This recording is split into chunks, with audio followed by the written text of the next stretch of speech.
Hello everyone, today I wanna share my skincare routine, so let's get started. पहले मैंने अपने face को अच्छे से वॉश कर लिया। देन धीरे धीरे मैंने एक टॉवल लेकर पोंछ लिया फेस को। देन आई एम अप्लाइंग फिक्सडर्मा का ये moisturiser which is weightless moisturizer preserving formula consists sodium PCA sea butter to provide hydration.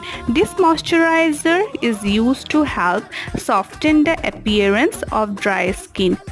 फिलहाल अभी विंटर का सीज़न भी स्टार्ट हो ही गया है, so moisturiser must be needed to all the skin types and it is formulated for a variety of skin types.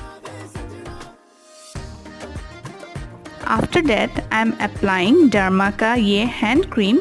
This hand cream draws and absorb water from the air to repel